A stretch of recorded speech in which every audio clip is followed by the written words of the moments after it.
¿Qué tal? Bienvenidos a una emisión más de Reinventando la Profesión, programa producido por la Barra Mexicana Colegio de Abogados. Y hoy hablaremos con el antiguo coordinador de la División de Derecho del CIDE, que actualmente es investigador del Instituto de Investigaciones Jurídicas de la UNAM, Javier Martín. Y el tema que hoy nos convoca es el estado de nuestro Estado de Derecho. Javier, muchas gracias por aceptar la invitación de platicar con nosotros. No, hombre, al contrario, Gerardo, ya sabes que siempre es un gustazo platicar contigo y por supuesto estar aquí en la barra. Y el nombre del programa, bueno, nos dice el estado de nuestro Estado, que habría que poner de nuestro Estado constitucional de Derecho. ¿Cómo sientes hoy, en mayo de 2023, que esté nuestro Estado constitucional de Derecho en términos generales, y tú tomas los elementos que tú prefieras? Pues mira, Gerardo, creo que bien dicen, ¿no?, que los malos tiempos para la Constitución son buenos tiempos para los constitucionalistas, y creo que desgraciadamente lo que hemos visto, ¿no?, recientemente es que el derecho constitucional ha adquirido un lugar central en nuestro debate público, quizá por malas razones, ¿no? En primer lugar, yo creo que habría que recordar que ese ideal del Estado de Derecho en un Estado constitucional y democrático de derecho implica varias cosas, ¿no? La primera es que la Constitución termina siendo una suerte de norma superior, es la que establece los procedimientos mediante los cuales tiene que actuar, ¿no?, digamos, la autoridad pública, y es al mismo tiempo, déjame ponerlo así, una suerte de receptáculo de principios y valores que se defienden, como podría ser el principio de legalidad, como podría ser el principio de separación de poderes.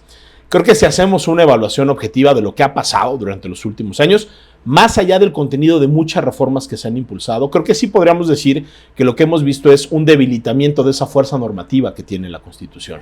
Hemos visto un gobierno al que no le gusta subordinarse a lo que dice la Constitución, que muchas veces intenta modificar la Constitución, a veces lo logra, a veces no lo logra, a veces los cambios se dan a nivel legislativo, pero lo que es muy significativo, Gerardo, es que muchas veces incluso las reformas que promueve la actual administración y que son votadas por sus mayorías en el Parlamento, en el Poder Legislativo, en las legislaturas locales, cuando se trata de reformas constitucionales, bueno, estas reformas son ignoradas por el propio gobierno, ¿no? Entonces, sí creo que el diagnóstico no es bueno, creo que estamos viendo un debilitamiento muy claro de nuestro Estado de Derecho, y creo que ahí hay muchos ejemplos de los que podríamos platicar y que van ilustrando este problema. Hablemos de varios de estos ejemplos, Javier, pero precisemos antes. Lo que me estás diciendo es que no hay una clara división de poderes, que no están cumpliendo con su trabajo cada uno de estos poderes. Pues yo te diría, creo que no solo eso, es decir, yo creo que sí hemos visto afectaciones a la división de poderes, sí, sin duda. Creo que vemos de entrada un poder legislativo que no está cumpliendo con su papel ni de representación ni de contrapeso.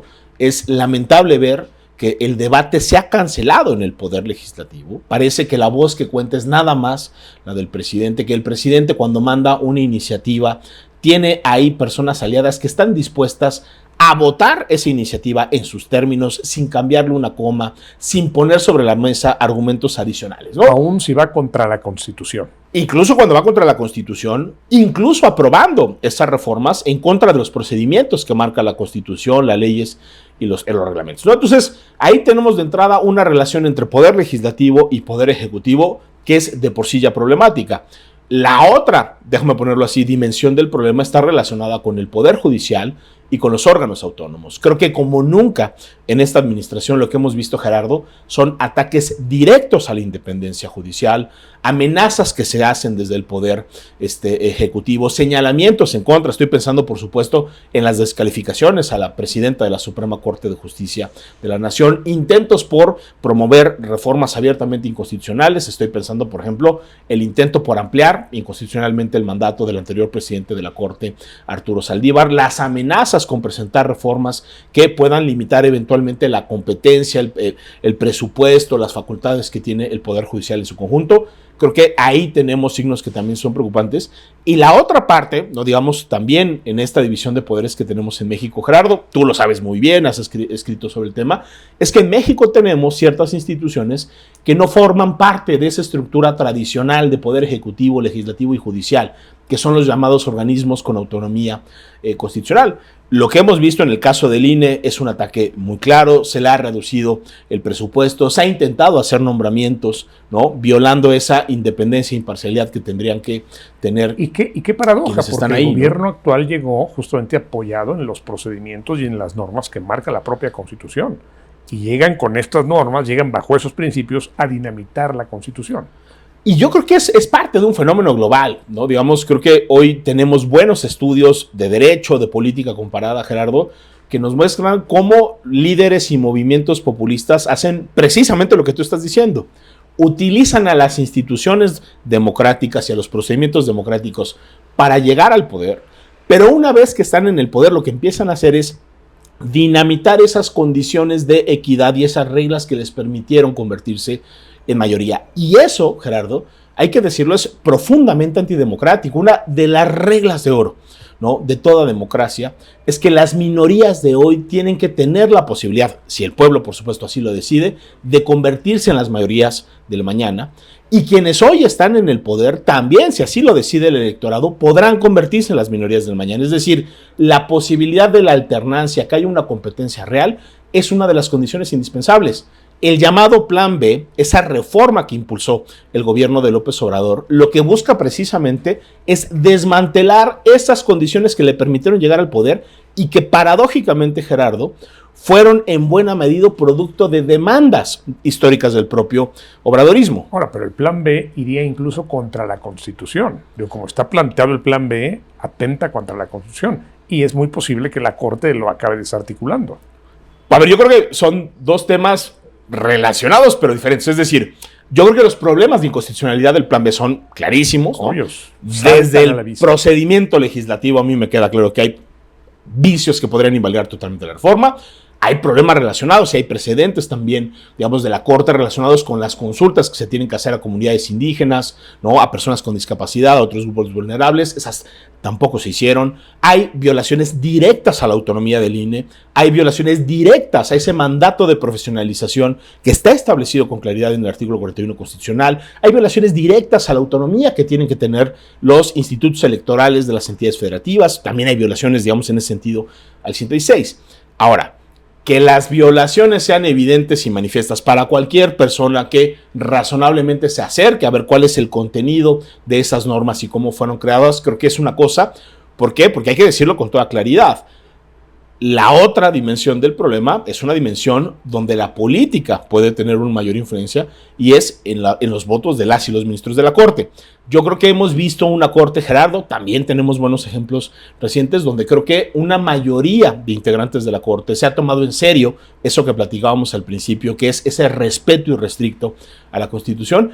Pero también hay que decirlo, en muchos asuntos, Gerardo, lo que hemos visto es que por lo menos hay ciertos integrantes de la Corte que más que actuar como jueces constitucionales, creo que terminan actuando como una suerte de correas de transmisión del poder presidencial, ¿no? Otra de las dimensiones del problema que estamos viviendo tiene que ver, hay que decirlo, ni hablar, con malas designaciones que se han dado en la Corte, con personas que han llegado a la Corte necesariamente sin tener los méritos profesionales para estar ahí, sin tener la independencia que se requiere del cargo. Entonces, sí creo que de aquí al cierre de sexenio, Gerardo, va a haber una enorme presión hacia la Corte. Creo que la Corte va a tener que resolver muchísimos de estos casos relacionados con leyes inconstitucionales, con decisiones del propio Poder Ejecutivo que vayan en contra de la Constitución y de las leyes. Y ahí sí hay una pregunta sobre si la Corte tendrá, déjame ponerlo así, la fuerza y la independencia necesaria para hacer valer la Constitución. Ojalá sea así, pero yo creo que habría que decirlo que esa es una pregunta abierta, Gerardo. Y retomemos la pregunta, pero antes pongamos algunos casos en que tú sientas que nuestro Estado de Derecho, nuestro Estado constitucional de Derecho, está en peligro. Casos concretos. Mira, yo te diría, creo que, a ver, el tema de reforma electoral ya lo platicamos, pero yo sí quiero enfatizarlos. Es decir, si esa reforma electoral no termina siendo invalidada en su totalidad por la Suprema Corte de Justicia de la Nación, corremos el riesgo de dejar de ser una democracia como la hemos conocido. O sea, y esto, digamos, no es una apreciación ni subjetiva ni personal. Si vemos mediciones internacionales, Gerardo, sobre cuál es el estado de cosas de la democracia mexicana, lo que nos vamos a encontrar es que en muchas mediciones, si seguimos siendo un régimen híbrido o una democracia con problemas, pero no un régimen autoritario, es en buena medida por ese puntaje, ¿no? Por esa calificación que recibe el Estado mexicano precisamente en temas de democracia electoral. Entonces, aguas, porque una reforma de ese tipo sí puede afectar estructuralmente la calidad, déjame ponerlo así, del Estado constitucional y democrático en México. Hay temas también relacionados con la militarización, donde creo que ahí de nueva cuenta la Corte ha tenido también buenas decisiones. Hace unas cuantas semanas vimos una decisión muy importante de la Corte, donde lo que hizo a final de cuentas una mayoría de 8 integrantes fue respetar 2 normas que están perfectamente establecidas en el artículo 21 de la Constitucional, que nos dicen que la Guardia Nacional es una institución de carácter civil y que tiene que estar adscrita de nueva cuenta a la Secretaría de Seguridad Pública. Punto, no hay mucho que interpretar. Oye, una ley secundaria dice que hay que pasar el control operativo y administrativo a la Sedena. Hombre, ¿le podrá gustar eso al presidente de la República? Pequeño problema, la Constitución dice una cosa diferente. Y ahí la Corte, Gerardo, creo que a final de cuentas, ¿no? Sí tuvo de nueva cuenta esa independencia y esa fuerza necesaria para decir, la Constitución dice lo que dice. Si al presidente no le gusta, que haga el esfuerzo por cambiar la Constitución. Si no le dan los votos, en democracia lo que hay que hacer es acatar. Ahora, ahí la Corte lo hizo bien. Yo espero que en el tema de reforma electoral la Corte también lo haga bien. Pero yo te diría, hace unos días vimos también, yo te diría, quizá una de las sesiones más desasiadas que hemos visto en el Poder Legislativo mexicano, en particular en el Senado, donde ante la falta de acuerdos, ¿no? Y cuando las mayorías no cumplieron con su palabra, ¿no? Digamos en términos políticos, ¿qué es lo que decidieron hacer? Llevarse el Senado a sesionar a una sede alterna con un quórum mínimo. O sea, estamos hablando de que teóricamente había 65 personas ahí sesionando con problemas de procedimiento, ¿no? Y personas, muchas de ellas con título de abogado, de licenciado en Derecho. ¿Cómo lees eso? ¿Cómo lees que alguien que se jacta de ser abogado y defensor del Estado y que además juró defender la Constitución, lo tienes votando disparate y medio en ausencia de los procedimientos más elementales? Pues yo creo que esa es otra de las dimensiones del evitamiento del Estado de Derecho. Es decir, yo creo que no hay sistema jurídico, Gerardo, que pueda funcionar, por más perfecto que sea el diseño normativo, si no hay un compromiso personal y ético con esos principios de la propia Constitución. Como tú dices, es muy paradójico, hombre. Todas las personas que están en el Senado, pues juraron a cumplir y hacer cumplir la Constitución. Y dentro de esos, como bien dices, hay personas que se han dedicado paradójicamente a estudiar el derecho constitucional, que enseñan el derecho constitucional, que van a las aulas universitarias a hablar de respeto a la Constitución, de división de poderes, de respeto a los procedimientos legislativos. Y luego lo que vemos es que no hay una congruencia entre esas cosas que predican, en teoría, en abstracto en las aulas, y después esa práctica que hay. A mí me parece, de nueva cuenta, que es muy problemático que se haya aprobado así las Hemos hablado de la reforma electoral, hemos hablado de la Guardia Nacional. ¿Qué otros casos emblemáticos descubres? Mira, yo creo que dentro de ese paquete de reformas que se aprobaron recientemente, ¿no? Las 20 reformas, hay unas que son muy importantes. Hay reformas relevantes, importantes, en el caso de la ley minera.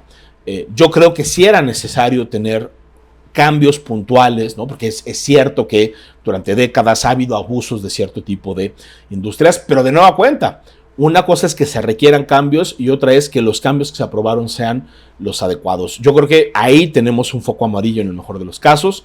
Tenemos también la aprobación de una ley de ciencia y tecnología que es profundamente regresiva, que centraliza el poder en las autoridades del CONACYT, que le quita autonomía a los centros de investigación, que debilita a la comunidad académica, que reduce potencialmente el presupuesto que se dedica a la ciencia. Creo que es una ley muy mala que se hizo a espaldas de la comunidad y que se terminó aprobando también, así como lo vimos en esa sesión donde solo había una voz, que era la voz de la mayoría, donde no participaron las minorías, donde no hubo debate, donde no hubo respeto a los procedimientos. Y la otra, Gerardo, que también es estructural, es que se aprobó la desaparición del INSABI, ¿no? El INSABI, como sabemos, al inicio del sexenio del presidente López Obrador, fue la gran apuesta para sustituir al Seguro Popular, para poder garantizar acceso a la salud a personas que no cuentan con el IMSS, que no cuentan con el ISSSTE, que no formaban parte de ninguno de los subsistemas de salud. Creo que a estas alturas lo podemos decir abiertamente, Gerardo, el INSABI fue un fracaso. ahí están los datos. El efecto que generó la desaparición del Seguro Popular y el tránsito al INSABI es que se dejaron de dar consultas, hubo desabasto en los medicamentos y ese fue un esquema que no funcionó. Mientras, por otra parte, la corrupción crecía a niveles galopantes. Y yo te diría, donde la corrupción persistió, se incrementó en un gobierno que había dicho que esa iba a ser una de sus grandes prioridades. Yo creo que una de las grandes paradojas, ¿no?, de este gobierno, Gerardo, es que ellos llegaron, ¿no?, con una demanda legítima de la ciudadanía y pusieron sobre la mesa que ellos iban a combatir la corrupción, porque había corrupción en la construcción del aeropuerto de Texcoco, porque había corrupción en la industria médica, porque había corrupción en el servicio público. Y lo que hemos visto, por desgracia, es que muchas veces, ¿no?, eso ha servido políticamente, pero que eso no se ha traducido jurídicamente en procedimientos de responsabilidad administrativa, en procedimientos que puedan ir como por lo penal, ¿no? Entonces, sí estamos viviendo, de nueva cuenta, tiempos muy complejos, donde no se combaten los posibles errores o la corrupción del pasado, donde no se construyen nuevas instituciones, donde se destruyen instituciones que muchas veces tenían problemas pero que funcionaban relativamente bien, y donde poco a poco lo que hemos visto es ya no solo un debilitamiento del Estado de Derecho. Yo te diría, Gerardo, también lo que hemos visto es un debilitamiento de las capacidades estatales, ¿no? Yo creo que hoy el Estado mexicano es un Estado estructuralmente mucho más débil que el que teníamos hace 6 años. Háblanos de otra institución también bajo asedio, el INAI. Pues a ver, el INAI, Gerardo, tú lo sabes muy bien, fuiste comisionado del IFAI en su momento. El INAI es una institución de garantía. Y cuando decimos una institución de garantía, ¿qué es? Pues una de esas instituciones que permite que los derechos fundamentales, como son el acceso a la información pública, principios como la transparencia, derechos como la protección de datos personales, no sean letra muerta. Es decir, se necesitan de mecanismos para poder garantizar. ¿Y qué función cumplía el INAI? Entre otras, pues cuando se hace una solicitud de información y un sujeto obligado, una dependencia, parte del gobierno, no quiere proporcionar información, uno puede acudir al INAI. ¿Para qué? Para presentar algún recurso y el INAI valorará si esa respuesta fue correcta o incorrecta. El presidente y las mayorías han atacado sistemáticamente al INAI y hoy estamos en un estado de cosas, Gerardo, donde el INAI no puede funcionar. ¿Por qué? Porque no se han hecho nombramientos, ¿no? El INAI tiene 7 comisionadas y comisionados. En este momento solo hay 4 nombrados, hay 3 designaciones que paradójicamente constituyen mayoría. 4, si son 7, constituyen una mayoría. Y sin embargo, hay una disposición procesal de carácter secundaria que dice que deben ser 5. Y cuando esto se plantea a la Corte dice no. Sí, fíjate, yo creo que ese es un problema interesante, ¿no? Porque tienes toda la razón. O sea, digamos, hay un artículo en una ley secundaria que dice con toda claridad se necesitan 5 personas para sesionar. Eso es indiscutible, ¿no? Es cierto que el INAI promueve una controversia constitucional y como parte de la solicitud de suspensión solicita que se haga una interpretación de ese artículo 33 constitucional. ¿Para qué? Para que se le pueda permitir sesionar a pesar de tener 4. Y como dices, pues 4 es mayoría, ¿no? Y seguramente para la ciudadanía y para el ejercicio de los derechos es mejor tener un órgano con 4 que sesione y garantice el derecho que tener un órgano que en este momento en esas funciones está paralizado. Pero a mí también, yo diría, Gerardo, yo creo que también quizá lo que ha faltado es un poco de creatividad al interior del INAI. Yo tengo la impresión de que si uno hace una lectura, pues no así textual y aislada de ese artículo en particular, sino de toda la ley, creo que queda muy claro que lo que regula, y casi siempre es así con las leyes, Gerardo, son circunstancias ordinarias. Es decir, no hay nada en la ley de transparencia que prevea situaciones excepcionales donde no está debidamente integrado el INAI. Todo está construido a partir del supuesto. Si tú fueras presidente del INAI o comisión del INAI, impulsarías que siguiera trabajando normalmente. Yo creo que incluso los argumentos jurídicos están sobre la mesa. Estoy pensando en un muy buen texto que hizo Marco Antonio Zavala Redondo, un muy destacado constitucionalista, ¿no? Que un poco lo que nos propone es una lectura, ¿no?, más inteligente, sistemática, de cómo el propio INAI creo que podría, ¿no?, construir una argumentación que le permita, de nueva cuenta, al amparo de ese mandato constitucional, al amparo de esos deberes del primero constitucional y al amparo de lo que dice, ¿no?, tanto la ley general como la ley federal, empezar a sesionar. Porque si no, yo mucho me temo, Gerardo, de que solo apostarle a una estrategia jurídica en momentos donde la Corte, donde el Poder Judicial tienen demandas enormes de carga de trabajo y donde hay muchísimas presiones, que nos podría dejar en un estado de cosas donde se cumpla la profecía que ha dicho el presidente de la República. El presidente de la República lo que dice es el INAI no sirve, ¿no? El INAI no cumple ninguna función. Y va a hacer todo para demostrar que no está operando. Y está él haciendo todo lo necesario para que el INAI no pueda funcionar.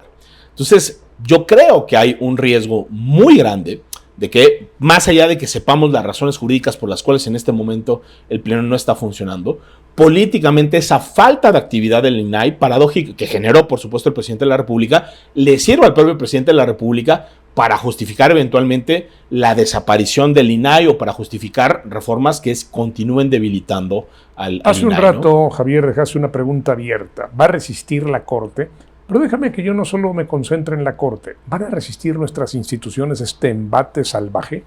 Mira, yo, la verdad, Gerardo, creo que si algo nos ha dejado estos últimos 4 años, pues es una lección muy clara en esos temas. Y es que cuando las instituciones se toman en serio su papel de contrapeso, cuando convencen a la ciudadanía, yo te diría incluso cuando el gremio jurídico, cuando las abogadas, cuando los abogados salen en defensa de esas instituciones, creo que muchas veces existe una alta probabilidad de que las instituciones persistan, ¿no? A mí me parece muy importante esa batalla que dio en su momento el INE, ¿no? En contra del llamado Plan A, que sea, o sea, si el Plan B era malo, el Plan A era un desastre, era descabezar a todos los árbitros, eliminar todos los institutos electorales locales. Imagínate nada más, elegir por voto popular a los árbitros del juego democrático, una verdadera aberración, digamos, en términos de diseño institucional. Y creo que esa batalla que libró el INE fue muy importante. Creo que lo que vimos también, resoluciones importantes de la Corte, estoy pensando en la suspensión que dictó el ministro Pérez Dayán, la suspensión que dictó el ministro Lainez, también relacionadas con el Plan B, fueron producto de muchas circunstancias, pero creo que ahí la sociedad civil organizada, los especialistas, el gremio jurídico y también las autoridades, de nueva cuenta, salieron en defensa. A mí me parece que, lejos de ser motivo de crítica de cómo se defendió a la institución, creo que eso lo que muestra es que a final de cuentas, cuando las instituciones se toman en serio su papel de contrapeso, pueden ganar. Hay otras instituciones que no han decidido dar la batalla, o ha habido incluso funcionarios que han creído que subordinarse al poder presidencial es la mejor estrategia. Yo creo que eso es un error y creo que también ahí tenemos algunos casos que nos muestran que eso no necesariamente ha funcionado, ¿no? Sin duda, sin duda. Y el Poder Judicial, ahora sí, ya no vamos en general, ¿el Poder Judicial va a resistir? ¿La Corte va a resistir? ¿Cuál es tu apuesta? Yo espero que sí, y yo te diría, creo que un dato muy significativo de la última elección de presidencia, Gerardo, es que las dos candidaturas que obtuvieron un mayor número de votos, es decir, la de la ministra Piña y la del ministro Gutiérrez Ortiz Mena, fueron, por un lado, la de la ministra que consistentemente había votado con buenos argumentos jurídicos y que no había dudado en ningún momento de decir que reformas eran inconstitucionales, déjame ponerlo así, era una de las ministras más independientes, la que fue electa como presidenta de la Corte, y quien obtuvo el segundo lugar con 5 votos en una contienda, hay que decirlo, muy cerrada, fue Alfredo Gutiérrez Ortiz Mena, que ha sido, yo creo que, el ministro de la Corte más criticado por el presidente de la República. Durante 2 semanas, ¿no? En el mes de diciembre, Gerardo, de 2022, vimos que constantemente el presidente salió a descalificar muy injustamente al ministro Gutiérrez, le dijo que era el ministro más rico, que era integrante de la mafia del poder, o sea, es decir, una serie de descalificativos que no tienen lugar en el debate democrático, mucho menos en una relación entre poderes, y aún así obtuvo el segundo lugar. Yo creo que esa elección de la Corte y después las decisiones que han tomado la mayoría de integrantes de la Corte mandan una buena señal. Pero aquí siempre hay que ser cuidadosos, porque de nueva cuenta, tú lo sabes muy bien, seguramente se ha platicado mucho en este espacio, hay cierto tipo de impugnaciones que requieren de mayorías calificadas, ¿no? Cuando se trata de normas generales, tanto en controversias constitucionales como en acciones de inconstitucionalidad, se necesitan 8 votos. Yo espero que la Corte, en estos temas que vienen, y yo creo que van a ser muchísimos, Gerardo, creo que la Corte tiene la posibilidad de hacerlo, pero pues hay que decirlo también, esa también es una pregunta abierta. Javier, podríamos estar platicando horas y horas sobre estos temas, además eres un hombre lleno de recursos y de información, pero el tiempo se nos ha acabado. Yo te agradezco mucho el espacio que nos has concedido y bueno, sí hay que terminar inquietos porque parece que el estado de nuestro Estado constitucional de derecho no goza de cabal salud. Javier, muchas gracias por estar con nosotros y a ustedes que nos acompañan, muchas gracias.